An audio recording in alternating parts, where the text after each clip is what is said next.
Welcome to the series of lectures on digital marketing and e-commerce. Today we would be discussing a topic called digital transformation framework, and my name is Dr. Sujata Vishkarma and I am working with School of Management Sciences as assistant professor. So, let us first understand what digital transformation means. Now, what is digital transformation? Digital transformation is basically a change, a kind of revolution or a kind of change that we want to bring in our lives, or something that happens automatically. That means a change that happens in the way that we are working because of introduction of some digital concept. Now, it does not mean that transformation is always digital. The transformation can be due to any other reasons also, but since we are talking about the digital marketing concept, so over here we would be concentrating on the transformations or changes that are happening because of the coming up of the digital technology. Now, students over here, you need to understand that with the coming of digital technology, we had seen in our previous lecture also that there has been lot of changes in the way the companies have started working. They have incorporated small to big changes in the processes, in the working style, in the way they deliver, the way they communicate, and everything. So, overall, this has led to a holistic change in the organizations and their working processes and even their thinking processes. So, digital transformation, if we talk about the definitions or the meaning, let us understand that digital transformation is a change which brings about a cultural, organization or operational change in industry or ecosystem which is integrated by digital technology. So, that means everything which is connected by the company is undergoing through a change, and that change obviously is for the betterment, for increasing the productivity, for increasing the efficiency of the people and the organization, for helping them reach maximum number of people, for helping them provide better services, better product offerings, for helping them connect to the customers in a proper manner and to understand them. So, this is what is called digital transformation. It is also denoted by the acronym of DX and DT. And the purpose of digital transformation is to leverage technologies, that means to take the help of technologies in such a way that it creates value to all the stakeholders. So, when I am talking about creating value, it is not only in terms of the monetary value, but also in terms of the benefits that they are getting. And for this purpose, for bringing about digital transformation, the companies need to continuously do a lot of adopt lot of innovative practices and acquire technologies, so that they become more agile and resilient to the people and to the digital economy. That means the company needs to continuously look forward that what are the things that are happening around in terms of the digitization, and what are the best technologies that they can adopt, so that to smoothen up the complete process of offering, delivering, communicating, and getting feedbacks from the customer for obviously the mutual benefit. So, how does a digital ecosystem look? We all must have already read in our childhood days that what is ecosystem. So, ecosystem can be defined as any integrated network of biological and physical environment.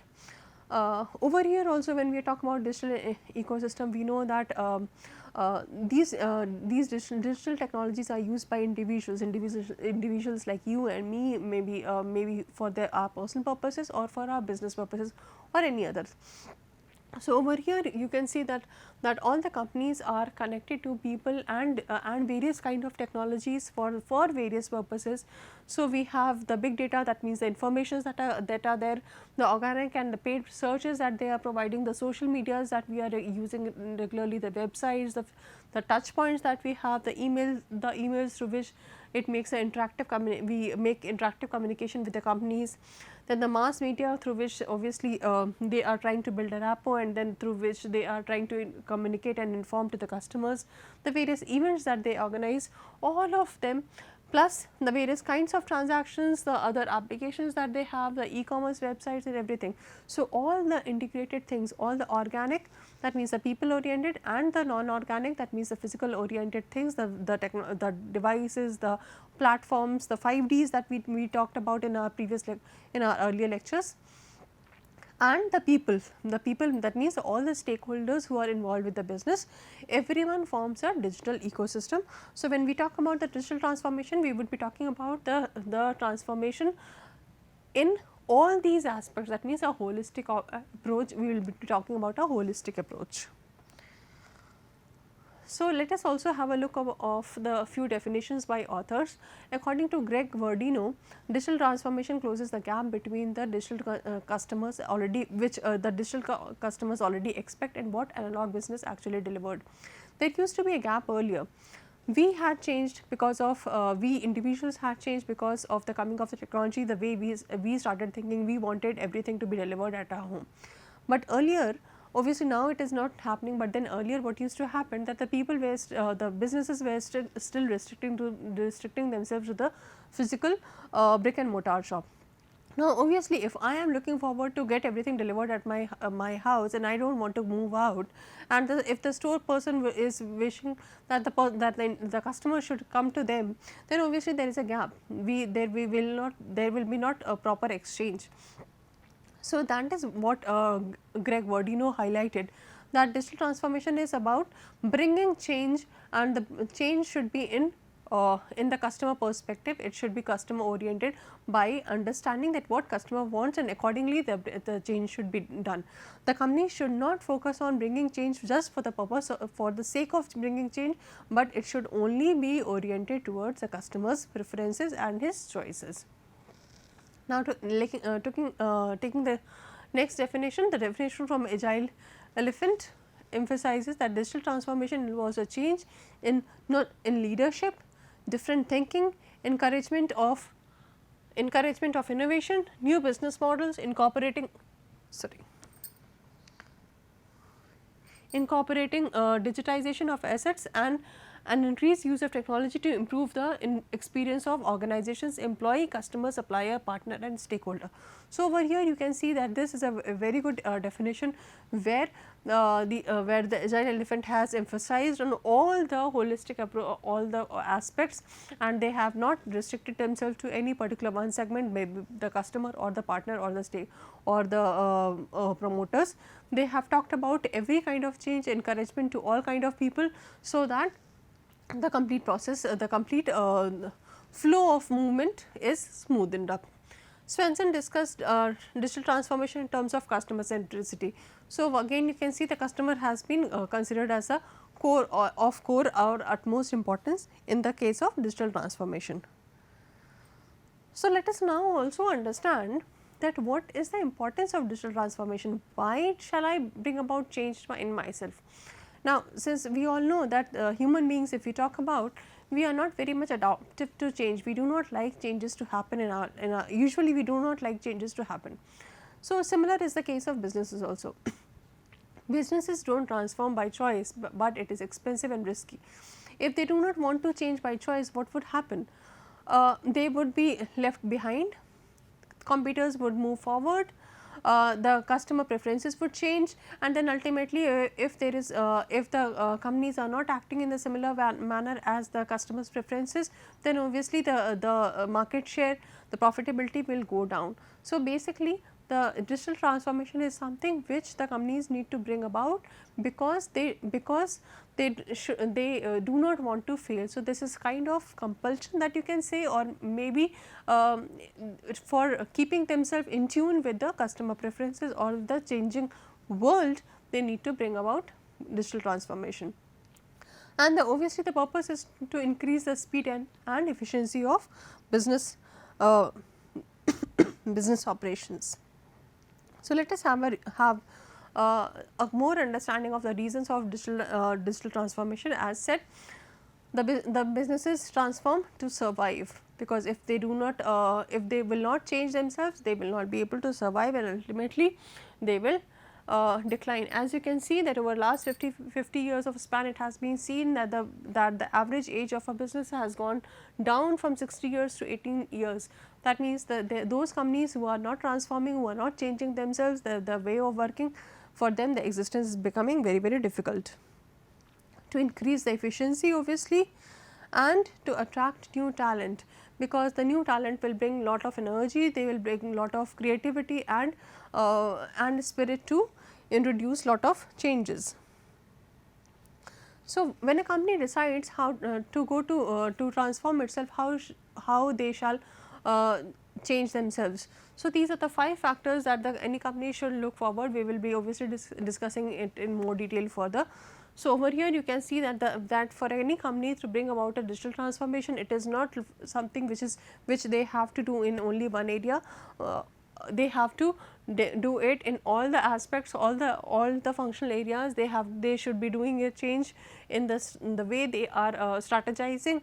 The culture also needs to be transformed. They should be doing a proper staff and customer engagement. The way they are engaging the customers and the staff should also get changed.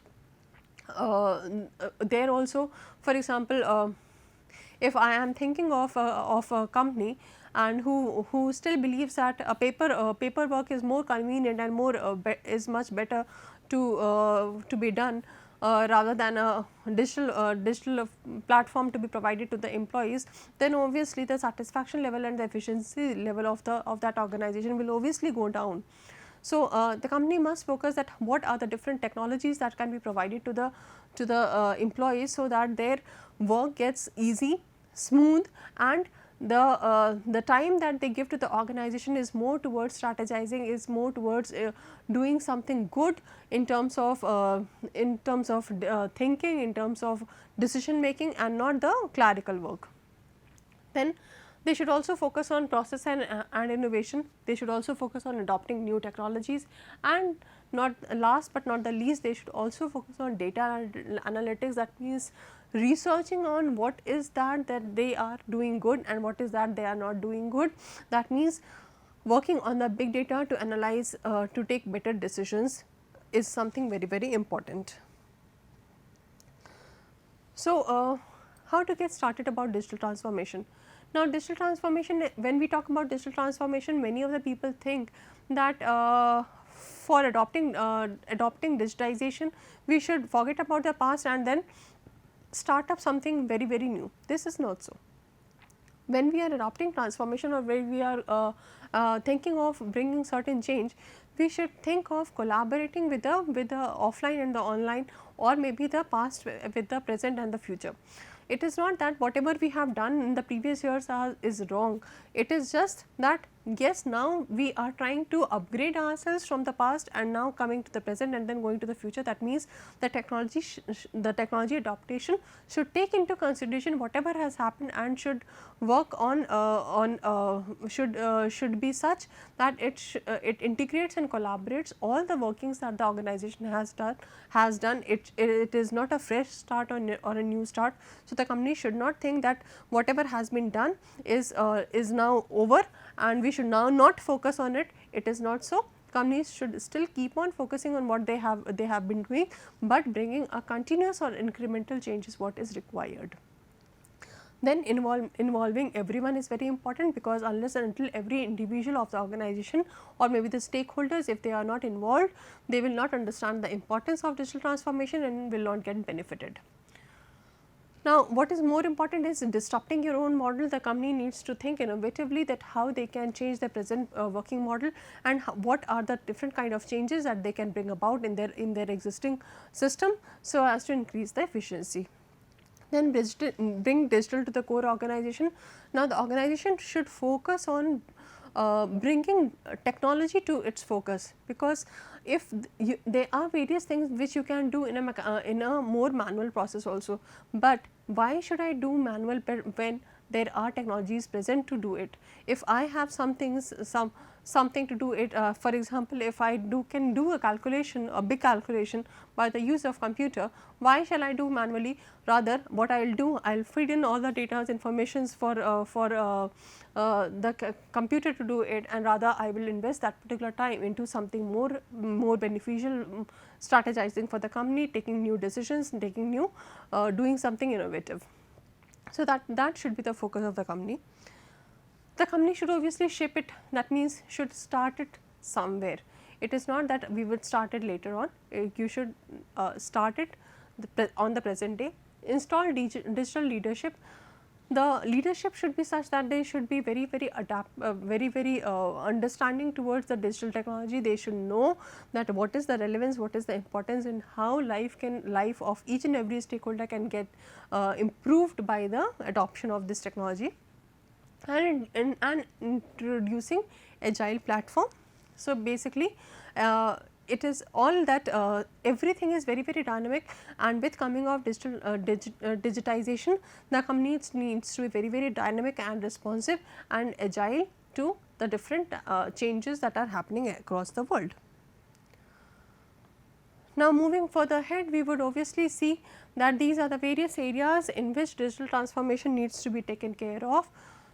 These are the various things that the company should focus on while bringing about digital transformation, and the focus of the company should move from digital first to digital only. That means, it is not that I would be doing digital things first and then later on I will be doing manual processes. No, it is not that. The company should actually focus on that everything that they do in the organization, where be it the internal aspects or be it the external aspects. That means, when the companies are interacting with a customer, interacting with their employees, taking decisions, doing the daily operational activities, everything should be digital only.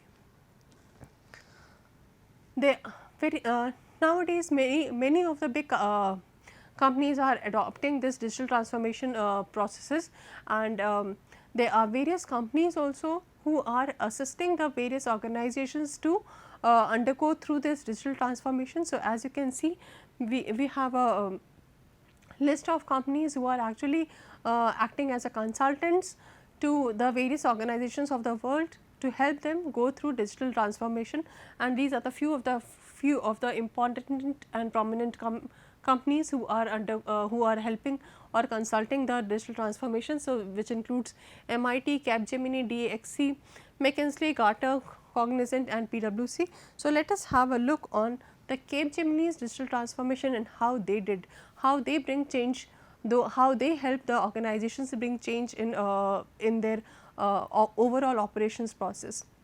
So, Capgemini, as we all know, that Capgemini is a very big worldwidely present consulting group, and they are helping many of the organizations in taking their strategic decisions.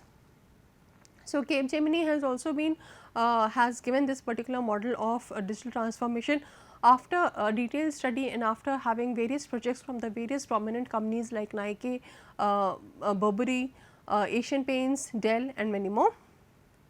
So, let us have a look on this particular model. This particular model says that if a company is talking about a digital transformation, they should focus on three detailed area, which is customer experience, operation process, and business model. So, as you can see that there is that customer experience. Now, what is customer experience? When we are talking about customer, as in the earlier definitions also we had seen that when we are talking about digital transformation, we are basically looking for the changes that are actually expected or required in terms of the customer, in terms of what the customer wants. So, understanding customer experience, or rather enriching customer experience, is very important. Now, how shall I understand customer? This is something that can be done by the use of analytics program, Berkeley informed knowledge, basically informed knowledge. So, basically if I am able to understand what my customer wants, for example, what is the kind of value added services that he want, what is the offerings that he want, how he want to purchase, when is the time that he wants to purchase, whether he wants to purchase on a regular manner, whether he wants to purchase at night, whether he wants to, who are the people who are influencing the individual. If I understand what are the various factors that goes on in the customer decision making journey, then obviously I will be able to understand his thought process, and according to his to the customer's thought process, it will become easy that if I know a person, if I know a person, it is easy for me to interact with him, it is easy for me to offer certain things to him. So, basically customer experience talks about first understanding customer, then it talks about the top line growth. That means it talks about digitally enhanced selling, predictive marketing, and a streamlined customer process. Over here you can see that if I understand the customer well, through the use of statistical approach, through the use of digital based segmentation process and all, then obviously my focus should be that I should adopt those selling processes which are digitally driven, and I should offer them products which help them have a real experience. For example, you might have experienced that if we want to buy any spectacles, any glasses from let us say Lenskart.com or even Titan Eye and all, then probably they provide us a platform where we can virtually see ourselves that how would we look after wearing those set of glasses. So, basically that is a kind of 3D experience that they give us, and sitting at our home we are able to have a look on what kind of glasses would suit us according to our face, according to our looks and everything. So, this is the kind of approach that the company should think of. They should enhance the digitally enhanced selling approaches. They should try to give a complete, like many of the companies have started giving a 360-degree look of the product, that is how it would look on, or they have also started giving a demo of the virtual demo of the product, that how it would be used and everything. So, if a customer is able to have a experience of the product or services sitting back at home, it will not only make him feel and feel good, but also help him compare in and understand the feasibility and the credibility of that product in his own environment. Then providing various, increasing the customer touch points. That means over here the company should focus on increasing the interaction points. That means they should be available at not only the brick and mortar shop, but they should also be available on mobiles, laptops, PCs, various other kind of social media platforms, so that the customer is able to know about the products, know about the brand, know about the various kind of things that are happening in the company itself, so that he can understand that what are the vitals, what is the importance of that particular product, or maybe what is the importance of that particular brand, and what are the things that the brand is doing in terms of customer centricity and such kind of things. And obviously there should be focus on increasing the self service points. That means the customer should be provided with the platforms where he can inquire, about the products, where he can talk to various people, talk to the other reviewers, or talk to the call center people, or talk to the talk on chat and inquire and know more details about it. So, these are the various kind of thing which will ultimately increase the customer experiences.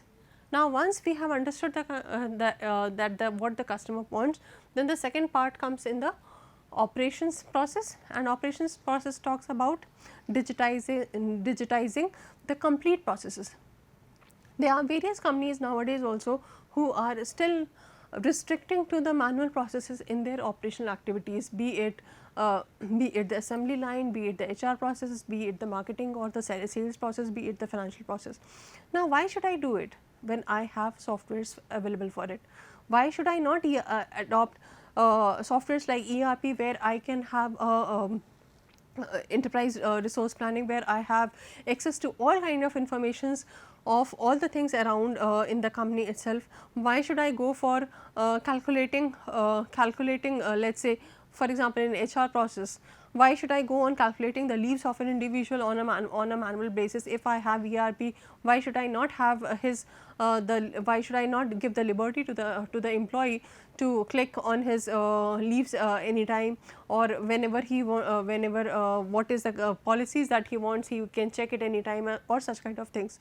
So, that is what it is. It is talks about process digitization, and every process we are talking about adding new features to all the processes. Then we are talking about worker enablement, that means empowering the employees. Employees are the biggest resource of an organization. All those organizations which understand the importance and understand that the intellectual power of the organization is what will bring a growth to the company.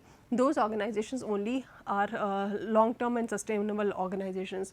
So, the company should, by adopting digital processes, the company should empower the employees to get involved into decision making, get involved into innovative practices rather than doing a day to day activity. Then it talks also about the performance management, and performance management we talk about when performance management is something that which is related to the performance of each and every functional area, be it increasing the efficiency or the speed of the assembly line, or be it improving the efficiency of the employees by giving them proper trainings, or improving the skills of the sales people by enabling or giving them gadgets so that they can easily track their leads, they can easily get digital leads and such kind of things. And then obviously, once the operational process has been digitized, then we talk about incorporating the business models. So, business models is quite a hyped word. So, over here we basically means that digital bringing transformation in the business model is about digitally modifying businesses. Now, digitally modifying businesses means we should now think of disrupting business. Disrupting business is basically we should try to think of what are the innovative practices that can be adopted by an organization. What are the new digital opportunities which are available to us? What are the new kind of target or the segment that we can cater to? What are the new kind of products or services or the value added features that can be incorporated and given to the customers? What are the new things that can be done? So, basically it talks about transforming the product to a next level, upgrading it to a completely next level, and finding out newer opportunities and disrupting yourself and again and again. Over here the business model, when we are talking about business model, we also want to say that the company should now at this particular stage should think of experimenting themselves and making themselves reachable to the world overall, and they should not limit to the organization's boundary or the country's boundary. They should stretch themselves to the world over boundaries, so that their products and services are as equivalent and competing to the other nations' company to the products and services. So, now let us also have a look on the challenges to the digital transformation. Digital transformation is quite a complex process, though it would have seemed quite an easy process in the previous slide, but it is quite a difficult task, and many of the companies take years to transform. So, let us have a look on the challenges. The first challenge is lack of impetus or focus. The companies actually do not want to change because, as I had said, that companies because it may be risky, it may be cost involving, it may be the company may not have so much of skills, and so that is one of the reasons that the companies do not look forward for change. There are various regulations and reputations. Company fear that if they would be doing certain change, the people would not accept it, and any kind of mistake or any kind of problem may lead to a bad reputation. Then unclear business case, they are not very much clear that what is the change that they have to do or how to go ahead with. Missing skills, the culture is absent also. That is also one of the major issues. Then IT difficulties, since many of the companies do not have people who are very much adaptive to the IT technology. So, that is one big problem. The governance challenge, the government restrictions and coordination issue is also one of the major areas which brings a lot of challenge to digital transformation. Over here you can see that across the world it has been seen that around 77% of the people have missing skills, due to which digital transformation becomes challenge. 55% of the businesses have cultural issues, while 50% have ineffective IT technologies. As a result, this digital transformation becomes very difficult. So, with this we have come to an end of this particular lecture series. For further studies, you can go to these references. Thank you.